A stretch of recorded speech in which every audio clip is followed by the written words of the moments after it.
हाँ, उस झरने के पीछे एक मूर्ति है।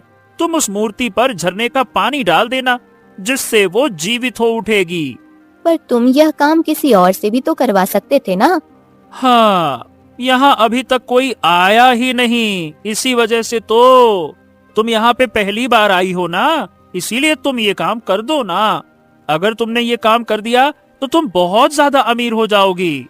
अजी, मैंने आपसे कहा है जंगल से मजबूत लकड़ी लाया कीजिए, जो बाजार में अच्छे दाम पर बिक जाती है। हाँ हाँ, क्यों नहीं, अगली बार से मैं लोहे की लकड़ियाँ ले आऊंगा, बड़ी मजबूत होंगी, है ना। क्या बात करती हो चंदा। अरे भाई, जंगल में जो मिलेगा मैं वही काट के लाऊंगा ना। अजी, मैं आपके फायदे के लिए ही कह रही हूँ, क्योंकि मजबूत लकड़ी अच्छे दाम में बिकती है। अरे हाँ हाँ, पता है मुझे, लेकिन मिलना भी तो चाहिए ना। अच्छा चलो, मैं जंगल जाता हूँ, क्योंकि शाम को खाने के लिए राशन तो होगा नहीं। चलो। कहाँ है राशन? पता नहीं भगवान ने हमें इतना गरीब क्यों बनाया है। थोड़ा सा अमीर बना देते तो कितना अच्छा होता। यही तो मुझे समझ में नहीं आता। चलो, भगवान की जैसी इच्छा। अच्छा चलो, अब मैं चलता हूँ, नहीं देर हो जाएगी। हाँ। ये कहकर रामू जंगल लकड़ी काटने चला गया और चंदा घर के काम में लग गई। अक्सर कर वह गांव की औरतों को देखकर दुखी होती थी। गांव में सभी लोग अमीर हैं, सिर्फ हम लोगों को छोड़कर। मेरा भी मन होता है बाकी औरतों की तरह रहने का। पता नहीं मेरा ये सपना कब पूरा होगा। ये कहकर चंदा काफी ज्यादा दुखी हुई। तभी वहाँ पर गांव की सीमा आई और बोली, क्या हुआ चंदा, तुम इतनी दुखी क्यों लग रही हो? लगता है तुम्हारा पति लकड़ी काटने चला गया है। हाँ हाँ, वो लकड़ी काटने ही गए हैं, पर तुम इतनी खुश क्यों हो? अरे, खुश होने वाली बात की है। आज मैं बाजार से नई साड़ी लेकर आई हूँ, वो भी पूरे 1000 रुपए की। ये तो बहुत अच्छी बात है, हम गरीबों के भाग्य में ऐसा कहाँ है। हाँ हाँ, ये तो तुमने ठीक कहा। मेरा पति बहुत अच्छा कमाता है, इसलिए मेरे सारे शौक पूरे करता है। ये तो बहुत अच्छी बात है बहन, ये सब भाग्य की बात होती है, हमारे भाग्य में ये सब नहीं है। हाँ, लकड़ी काट कर कहाँ तुम अपने शौक पूरे कर पाओगी। अच्छा, तो मैं चलती हूँ। ये कहकर सीमा वहाँ से चली गई, जिस पर चंदा और ज्यादा दुखी हुई और बोली, पता नहीं हम लोगों की कब किस्मत बदलेगी, कब हम लोग अमीर हो पाएंगे। हे भगवान, आप मेरी बात सुन भी रहे हैं या नहीं? धीरे धीरे समय गुजर रहा था। समय के साथ उनके हालात काफी ज्यादा खराब होते जा रहे थे, जिस वजह से चंदा काफी परेशान रहती थी। मैंने अपने पति को काफी बार समझाया है, पर वो मेरी बात समझते नहीं है। आज उन्हें आने दो, तब अच्छी तरह समझा दूंगी। शाम को जब रामू लौट कर आया तो उसके पास सिर्फ 100 रुपए थे, जिसे देखकर चंदा ने कहा, मैंने आपसे कितनी बार कहा है जंगल से मोटी और मजबूत लकड़ी लाया कीजिए, पर आप मेरी बात सुनते ही नहीं है। अरे भाग्यवान, तुम्हें पता भी है मजबूत लकड़ी काटने में कितनी मेहनत लगती है। अरे तो क्या हो गया, एक लकड़ी कम काटा कीजिए, कम से कम वह महंगे दाम में बिकेगी तब भी। अब देखो, मुझे तुम्हारी कोई बात नहीं सुननी चंदा। हाँ, नहीं तो मुझसे ये सब नहीं होता है। मैं तंग आ चुका हूँ। पता नहीं भगवान हमसे ये किस जन्म का बदला ले रहे हैं, जो मुझको लकड़हारा बना दिया। सुबह उठो, जंगल जाओ, लकड़ी काटो, लकड़ी काट के घर लाओ, बीवी बोलती है मजबूत नहीं है। फिर जंगल जाओ, लकड़ी काटो, घर लाओ, बीवी बोलती मजबूत नहीं है। पैसा कहाँ से लाऊं मैं? लोहे की लकड़ी नहीं उगती है। अरे, दिमाग खराब कर दिया है। अजी, अब आप अपनी किस्मत को बदल तो सकते नहीं है, तो कम से कम अपने काम का तरीका तो बदलिए। बदल दीजिए, बदल दीजिए। कहना आसान होता है पर करना कठिन होता है। अगर तुम्हें इतनी ही दिक्कत है तो जाओ, खुद ही जंगल जाकर लकड़ी काट लो। बात करती हो। ये सुनकर चंदा काफी दुखी हुई, क्योंकि उसे अपने पति से ऐसी उम्मीद नहीं थी, और उसने दुखी होकर रामू से कहा, अगर आप यही चाहते हैं मैं जंगल जाकर लकड़ी काटूं, तो फिर ठीक है, कल सुबह मैं जंगल जाकर लकड़ी काट कर लाऊंगी। अगली सुबह चंदा जंगल के लिए निकल गई। रामू उठा तो उसने देखा चंदा घर पर नहीं थी, जिस पर उसने कहा, अरे कहाँ है चंदा? लगता है कल की बात का बुरा मान के बैठी है, पर अब मैं करूं भी तो क्या करूं? मुझे भी तो कुछ समझ में नहीं आता। उसे काफी बार समझाया है, पर वो समझती नहीं है। वहीं दूसरी तरफ चंदा जंगल आ गई और मजबूत पेड़ को देखने लगी, पर उसे कहीं भी मजबूत पेड़ दिखाई नहीं दिया। अरे, जंगल में तो कहीं मजबूत पेड़ नहीं है, अब मैं क्या करूं? ऐसा करती हूँ, जंगल के और अंदर चली जाती हूँ। ये कहकर चंदा जंगल के और अंदर आ गई। तभी उसे एक मजबूत पेड़ दिखाई दिया, जिसे देखकर वह काफी खुश हुई। अरे, ये रहा, चलो इसी को काट लेती हूँ।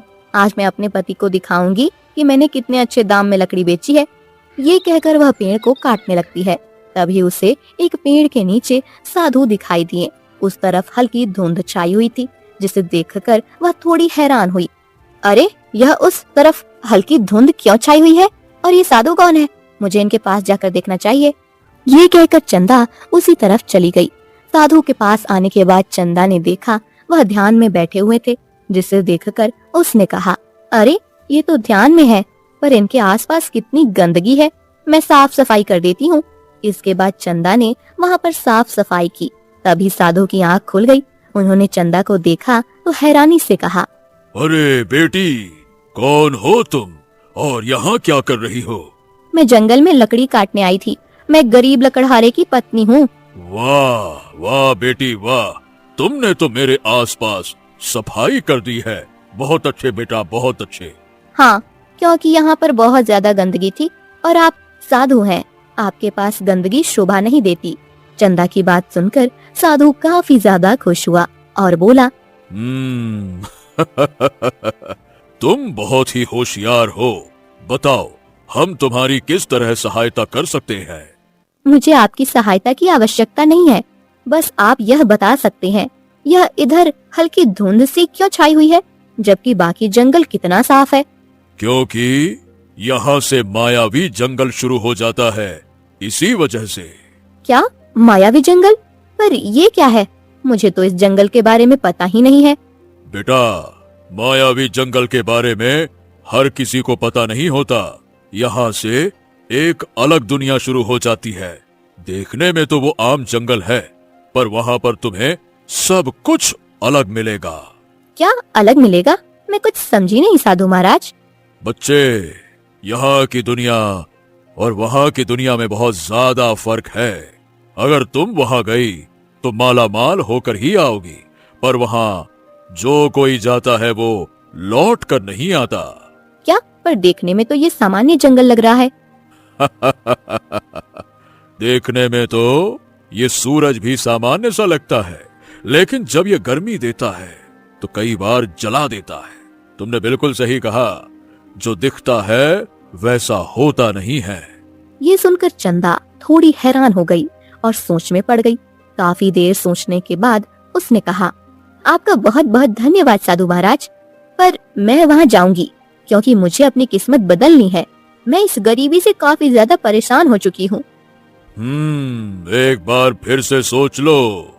मैंने सोच लिया है, इस तरह तो मैं अमीर हो नहीं सकती। अब यही तरीका है, मुझे अमीर बनाएगा। ये कहकर चंदा उसी तरफ चली गई, जिस पर साधु हल्का सा मुस्कुराया। वहीं चंदा आगे जंगल में चली गई तो वह हैरान हुई, क्योंकि वहाँ से बहुत सुंदर जंगल शुरू हो रहा था, जिसे देखकर उसने कहा, अरे, धुंध को पार करते ही इतना सुंदर जंगल, मुझे तो पता ही नहीं था। वह धीरे धीरे आगे बढ़ती जा रही थी। जंगल की सुंदरता देखकर उसने अपने आप से कहा, मुझे नहीं पता था धुंध के इस पार इतना सुंदर जंगल है, पर आखिर मैं यहाँ अमीर कैसे हो सकती हूँ? मुझे तो कुछ समझ ही नहीं आ रहा। तभी अचानक उसके सामने एक सुंदर सा तोता आ गया, जिसे देखकर वह काफी हैरान हुई। अरे, इतना सुंदर तोता! इतना सुंदर तोता तो हमारे जंगल में भी नहीं है। तुमने बिल्कुल ठीक कहा, क्योंकि ये हमारी दुनिया है। तोता को बोलता देख चंदा काफी हैरान हुई और बोली, तुम बोल कैसे सकते हो? हाँ, यहाँ पर तुम्हें बहुत सारी चीजें ऐसी मिलेंगी जो तुम्हारी समझ के परे होंगी। वैसे ये बताओ, तुम यहाँ पर क्या करने आई हो? मुझे एक साधु ने बताया है, मैं यहाँ पर अमीर हो सकती हूँ, इसलिए आई हूँ। साधु महाराज ने बिल्कुल ठीक बताया है। देखो, अमीर तो हो सकती हो, पर इसके लिए तुम्हें यहाँ की रानी को फिर से जीवित करना पड़ेगा।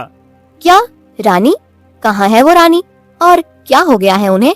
आओ आओ, चलो मेरे साथ आओ, मैं तुम्हें सब कुछ बताता हूँ। आ जाओ। इसके बाद तोता चंदा को अपने साथ ले गया। वहीं दोपहर होने आई। रामू बहुत ज्यादा परेशान था, क्योंकि अभी तक चंदा लौट कर नहीं आई, जिस पर रामू ने परेशान होकर कहा, अरे हे भगवान, ये चंदा अभी तक लौट कर क्यों नहीं आई? अभी तक तो इसे आ जाना चाहिए था। अब मैं करूं तो क्या करूं? मुझे तो कुछ समझ ही नहीं आ रहा। इतना भी गुस्सा होना नहीं चाहिए। ये कहकर रामू चंदा का इंतजार करने लगा। पर चंदा का कुछ पता नहीं लगा, जिस पर रामू ने कहा, ओहो, लगता है कि अब मुझे चंदा को ढूंढने के लिए जंगल में जाना ही पड़ेगा। हे भगवान, कहीं ऐसा तो नहीं कि उसे कोई जंगली जानवर? नहीं नहीं नहीं नहीं नहीं नहीं, ऐसा नहीं हो सकता। वो तो आज से पहले कई बार जंगल गई है। हे भगवान, ये मैंने क्या कर दिया? अपने गुस्से में कहां से उसको दो बातें कह दी। डर लग रहा है कहीं मैं चंदा को खो ना दूं। मैं जाता हूं, नहीं रहा जा रहा मुझसे, मैं जाता हूं देखने। ये कहकर रामू चंदा को ढूंढने के लिए जंगल के लिए निकल गया। वहीं दूसरी तरफ चंदा तोते के साथ चलती हुई जा रही थी और उसने तोते से कहा, तुम मुझे कहाँ ले जा रहे हो? मैं तुम्हें यहाँ के चमत्कारी झरने के पास ले जा रहा हूँ। आ जाओ आ जाओ आ जाओ, मेरे साथ आते चलो। क्या चमत्कारी झरना? पर उस झरने के पास जाकर क्या होगा? हाँ, उस झरने के पीछे एक मूर्ति है। तुम उस मूर्ति पर झरने का पानी डाल देना, जिससे वो जीवित हो उठेगी। पर तुम यह काम किसी और से भी तो करवा सकते थे ना? हाँ, यहाँ अभी तक कोई आया ही नहीं, इसी वजह से तो। तुम यहाँ पे पहली बार आई हो ना, इसीलिए तुम ये काम कर दो ना। अगर तुमने ये काम कर दिया तो तुम बहुत ज्यादा अमीर हो जाओगी। इसके बाद वह लोग झरने के पास आए।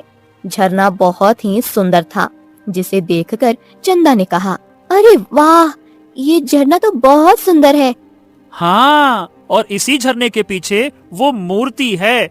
चलो आ जाओ आ जाओ आ जाओ तुम। ये सुनकर चंदा उसी झरने की तरफ चली गई।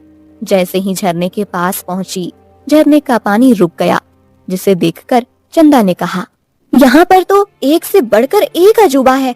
इसके बाद चंदा दूसरी तरफ गई तो वहाँ एक मूर्ति रखी हुई थी, जिसे देखकर चंदा ने कहा, लगता है तोता इसी मूर्ति की बात कर रहा था। ये कहकर चंदा ने मूर्ति के ऊपर झरने का पानी डाल दिया। अभी अचानक मूर्ति में से तेज प्रकाश निकला और वह एक रानी में बदल गई, जिसे देखकर चंदा काफी हैरान हुई। वहीं अपने आप को पहले वाले रूप में देखकर रानी काफी खुश हुई और बोली, तुम्हारे बहुत बहुत धन्यवाद जो तुमने मुझे इस मूर्ति से आजाद कर दिया। क्या तुम मेरी खास दासी बनोगी? नहीं नहीं, मैं आपकी दासी नहीं बन सकती, क्योंकि मुझे अपने पति के पास जाना है। मेरे पति मेरा इंतजार कर रहे होंगे। पर तुम यहाँ से जा नहीं सकती हो। क्यों? मैं यहाँ से जा क्यों नहीं सकती? मुझे साधु ने बताया था अगर मैं यहाँ आई तो अमीर हो जाऊंगी, पर ऐसा कुछ तो हुआ ही नहीं। साधु ने बिल्कुल ठीक कहा था, तुम अमीर हो जाओगी, पर यहाँ से जाने के लिए तुम्हें यहाँ के द्वारपाल यानी राक्षस को मारना पड़ेगा। पर अभी जब मैं आई तब तो वहाँ कोई राक्षस नहीं था। मुझे पता है आते समय वो राक्षस किसी को परेशान नहीं करता, पर वो यहाँ से किसी को जाने नहीं देता है। अगर ऐसी बात है तो मैं उस राक्षस को मारूंगी, पर मुझे यहाँ से बाहर जाना है। इसके बाद चंदा रानी के साथ झरने के दूसरी पार आ गई। जहाँ आने के बाद उसने देखा तोता गायब था, जिसे देखकर चंदा ने कहा, अरे वह तोता कहाँ गया जो मुझे यहाँ लेकर आया था? उसका काम पूरा हो गया, इसलिए वो यहाँ से चला गया। ये सब क्या हो रहा है? मुझे तो कुछ समझ ही नहीं आ रहा है। मैं अपनी किस्मत बदलने आई हूँ, मुझे अमीर बनना है। तुम चिंता क्यों करती हो? मैं तुम्हें बहुत सारा सोना दूंगी, जिससे तुम अमीर हो जाओगी, पर फिर तुम्हें उस राक्षस को मारना पड़ेगा, तभी तुम यहाँ से जा पाओगी। हाँ हाँ, क्यों नहीं, मैं उस राक्षस को मारूंगी। कहाँ है वो राक्षस? जब तुम इस जंगल को पार करोगी तो तुम्हें वो राक्षस मिल जाएगा। ये कहकर रानी ने चंदा को बहुत सारा खजाना दिया, जिसे देखकर चंदा काफी ज्यादा खुश हो गई। आखिरकार मुझे खजाना मिल ही गया, अब हम लोग बहुत ज्यादा अमीर हो जाएंगे। आपका बहुत बहुत धन्यवाद। अच्छा, तो अब मैं चलती हूँ। हाँ हाँ, क्यों नहीं, अगर तुम यहाँ से निकल गई तो बहुत अच्छी बात है, और अगर ना निकल पाई तो मेरे पास वापस आ जाना, मैं तुम्हें अपनी खास दासी बना लूंगी। यह सुनकर चंदा वहाँ से चली गई। वहीं दूसरी तरफ रामू जंगल में अपनी पत्नी को ढूंढ रहा था। वह काफी ज्यादा दुखी था और उसने दुखी होकर कहा, चंदा, ओ चंदा, चंदा, कहाँ हो चंदा? चंदा, कहाँ हो चंदा? ये कहकर रामू जोर जोर से आवाज मार रहा था, पर उसे कहीं भी चंदा दिखाई नहीं दी, जिससे वह काफी ज्यादा दुखी हुआ। चंदा!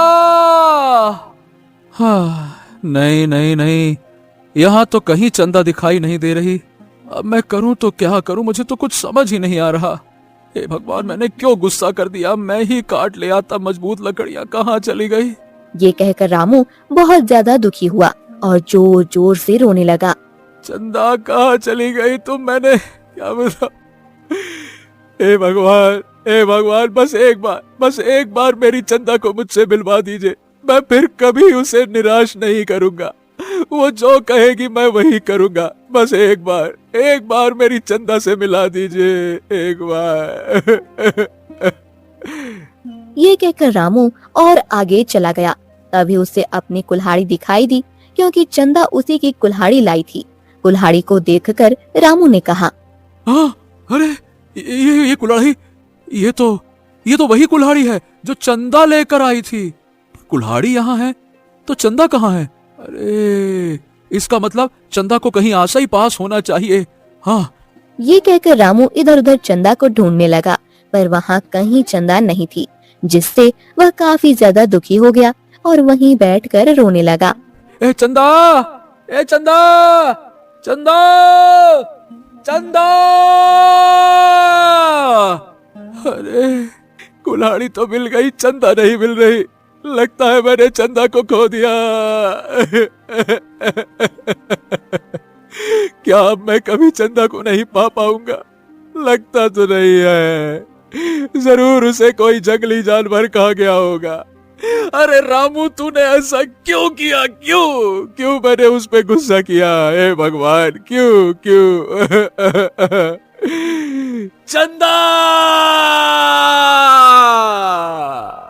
ये कहकर रामू जोर जोर से रो रहा था और फिर उसने कहा, अब मुझे भी घर चले जाना चाहिए, क्योंकि शाम हो गई है। अगर चंदा जिंदा होती तो वो अब तक मुझे मिल जाती। क्या करूं? ये कहकर रामू वहाँ से घर चला गया। दूसरी तरफ चंदा जल्दी जल्दी जंगल को पार करने की कोशिश कर रही थी। वह थोड़ी परेशान भी लग रही थी। मुझे जल्द से जल्द जंगल को पार करना है, क्योंकि मेरे पति मेरा इंतजार कर रहे होंगे। शाम होने को आई है। हे भगवान, मेरी मदद करना। ये कहकर चंदा जल्दी जल्दी जंगल किनारे आ गई।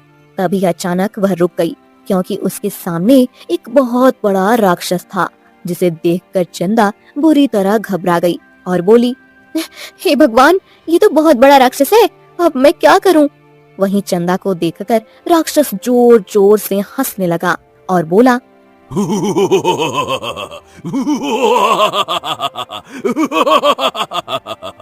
मुझे पता था तुम यहाँ जरूर आओगी, क्योंकि जो यहाँ आता है वो यहाँ से जाने की कोशिश जरूर करता है। मुझे यहाँ से जाने दो, वरना मुझसे बुरा कोई नहीं होगा। मुझे मेरे पति के पास जाना है। अब तुम कहीं नहीं जा सकती हो। अब तुम यहीं रहोगी, क्योंकि यही इस दुनिया का उसूल है। नहीं नहीं, ऐसा कुछ भी नहीं है। तुम झूठ बोल रहे हो। मैं बिल्कुल ठीक कह रहा हूँ, क्योंकि यहाँ का द्वारपाल मैं हूँ, और मेरी इजाजत के बिना तुम यहाँ से कहीं नहीं जा सकती। मैं तुम्हें ये जंगल पार करने नहीं दूंगा। नहीं नहीं, मुझे मेरे पति के पास जाना है। हटो मेरे रास्ते से। नहीं नहीं नहीं नहीं नहीं, मैं तुम्हें यहाँ से नहीं जाने दूंगा।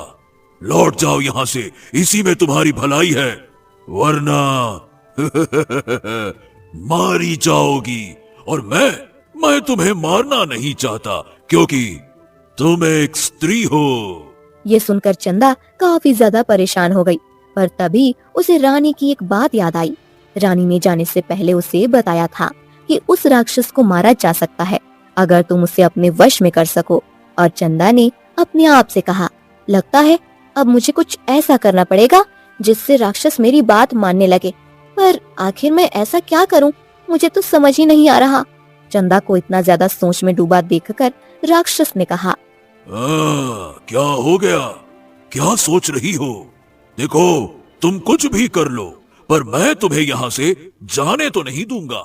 मैं बहुत ज्यादा शक्तिशाली हूँ।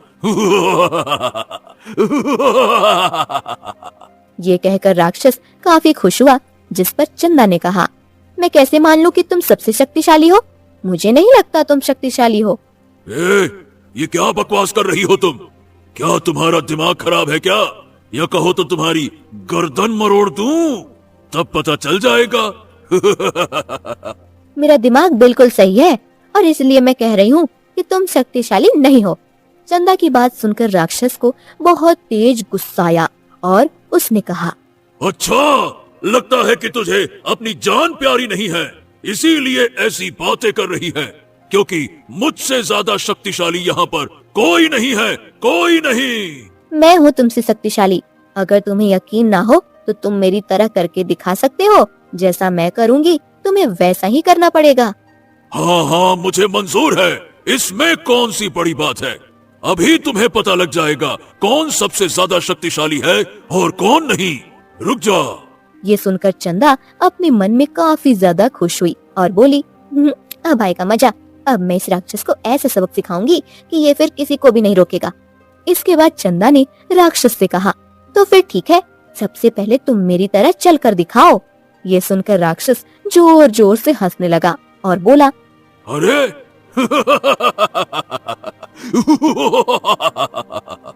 इसमें कौन सी बड़ी बात है। लो, मैं अभी तुम्हें चलकर दिखा देता हूँ।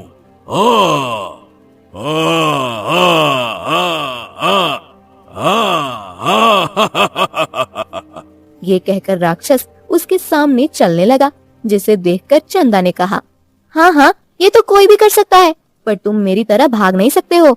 ओह, लगता है कि तुम मुझे अपने जाल में फंसा रही हो, पर तुम मुझे बेवकूफ नहीं बना सकती हो।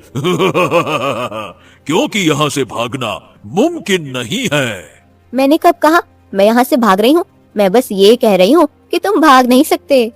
किसने कहा कि मैं यहाँ से भाग नहीं सकता? मैं तो कुछ भी कर सकता हूँ। अगर ऐसी बात है तो भाग कर दिखाओ। नहीं नहीं नहीं नहीं नहीं, मैं नहीं भागने वाला। कोई दूसरा काम हो तो बताओ, वो मैं कर दूंगा। अच्छा, तो फिर ठीक है, अपने सिर पर हाथ रख कर दिखाओ, जैसे मैं रखती हूँ। अच्छा, बस इतनी सी बात। अभी मैं रख कर दिखा देता हूँ, पर पहले तुम रखो। हाँ हाँ, क्यों नहीं, देखो मैं इस तरह अपने सिर पर हाथ रख सकती हूँ। ये कहकर चंदा ने अपने सिर पर हाथ रखा, जिसे देखकर राक्षस ने भी अपने सिर पर हाथ रख लिया और उसी पल वह जोर जोर से जलने लगा, जिसे देखकर चंदा काफी खुश हुई और बोली, आखिरकार मेरी योजना सफल हुई। रानी ने यही बताया था कि राक्षस को श्राप मिला है। यह मेरी बातों में उलझ गया और भूल गया कि इसे सिर पर हाथ नहीं रखना चाहिए। चलो अच्छा हुआ, इसका तो काम तमाम हुआ। वहीं कुछ ही देर में राक्षस जलकर मर गया, जिसे देखकर चंदा ने कहा, अब मुझे यहाँ से जल्द जाना चाहिए, कहीं ऐसा ना हो कोई दूसरी मुसीबत आ जाए। ये कहकर चंदा ने धुंध को पार किया और वह अपने जंगल आ गई, जिसे देखकर उसने कहा, आखिरकार मैं अपने जंगल आ ही गई। अब मुझे घर जाना चाहिए, मेरे पति परेशान हो रहे होंगे। चंदा काफी ज्यादा खुश थी, क्योंकि उसके पास बहुत सारा खजाना था और उसने खुश होकर कहा, अब हम लोग बहुत ज्यादा अमीर हो जाएंगे। ये हमेशा दुखी रहते थे ना, भगवान ने हमें गरीब बनाया है, पर अब हम लोग बहुत अमीर हो जाएंगे। तभी उसे वही साधु मिला। साधु ने जब चंदा को देखा तो हैरान होकर बोला, अरे वाह, तुम तो वही हो ना जो उस मायावी जंगल में गई थी। हाँ, आपने बिल्कुल ठीक कहा था साधु महाराज। वाह वाह वाह, पर तुम जिंदा बच के कैसे वापस आ गई? क्योंकि उस जंगल में जो कोई भी गया है वो वापस लौट कर तो नहीं आया। मैं भी नहीं आ पाती, पर मैंने चतुराई से काम लिया और उस राक्षस को मार डाला जो इस दुनिया का द्वारपाल था। ओह, तो क्या तुमने उसे मार दिया? पर कैसे? वो तो बहुत ही शक्तिशाली था। हाँ, शक्तिशाली तो बहुत ज्यादा था, पर थोड़ा बेवकूफ भी था, इसलिए मेरी बातों में आ गया।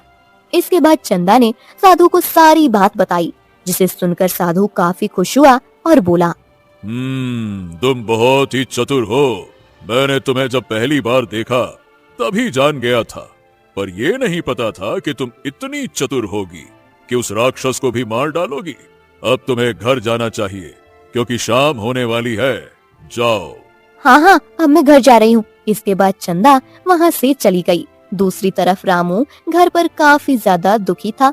उसे घर में बिल्कुल भी अच्छा नहीं लग रहा था और उसने दुखी होकर कहा, हे भगवान, मुझे बिल्कुल अच्छा नहीं लग रहा। क्या करूं? मुझे आज चंदा की बहुत कमी महसूस हो रही है। काश चंदा यहाँ होती। तभी वहाँ चंदा आ गई। उसने अपने पति को दुखी देखा तो थोड़ा हैरान हुई और बोली, क्या हुआ, आप इतने दुखी क्यों हो? चंदा को देखकर रामू काफी ज्यादा हैरान हुआ। उसे तो यकीन ही नहीं हो रहा था कि चंदा लौट आई और उसने कहा, हाँ हाँ, हे मेरी चंदा, अरे तुम ठीक तो हो ना? तुम भूत तो नहीं हो ना चंदा का? नहीं नहीं नहीं, तुम सच में वापस आ गई। अरे तुम वापस आ गई। कैसी हो? हाँ हाँ, पर आप इतने दुखी क्यों हो?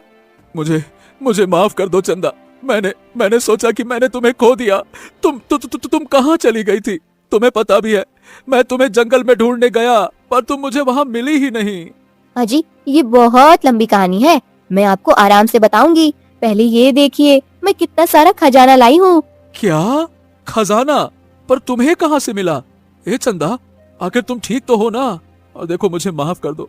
आज के बाद मैं तुम्हारी सारी बात मानूंगा, पर तुम मुझे कभी छोड़कर मत जाना। मैं तुम्हारे बिना नहीं रह सकता। अपने पति को इतना ज्यादा परेशान देखकर चंदा ने उसे शांत किया और कहा, आप इतने परेशान क्यों हो रहे हैं? आपने क्या सोचा मुझे जंगली जानवर खा गए? और नहीं तो क्या। अरे चंदा, मैंने तो यही सोचा। लेकिन हाँ, आज के बाद मैं तुम्हें कभी भी जंगल नहीं जाने दूंगा। हाँ नहीं तो। अरे, अब जंगल जाने की जरूरत भी नहीं है। अब आप भी जंगल नहीं जाएंगे क्योंकि मुझे बहुत सारा खजाना मिला है। अब हम लोग बहुत अमीर हो जाएंगे। इसके बाद चंदा ने रामू को सारी बात बताई। रामू को तो यकीन ही नहीं हुआ और उसने हैरानी से कहा, क्या बात कर रही हो? मैं तो कई बार जंगल गया पर मुझे तो ऐसा कुछ भी नहीं मिला। मैं भी कई बार गई थी। शायद हम लोगों की किस्मत बदलनी थी, इसलिए भगवान ने वो रहस्यमय दुनिया खोली। हाँ तुम बिल्कुल ठीक कह रही हो। लगता है कि भगवान ने हमारी प्रार्थना सुन ली। वहीं अब वो लोग बहुत ज्यादा खुश थे और आराम से रह रहे थे। वहीं चंदा भी काफी ज्यादा खुश थी कि अब उसके पति को जंगल जाकर लकड़ी नहीं काटनी पड़ेगी और वो भी दूसरी औरतों की तरह शौक कर पाएगी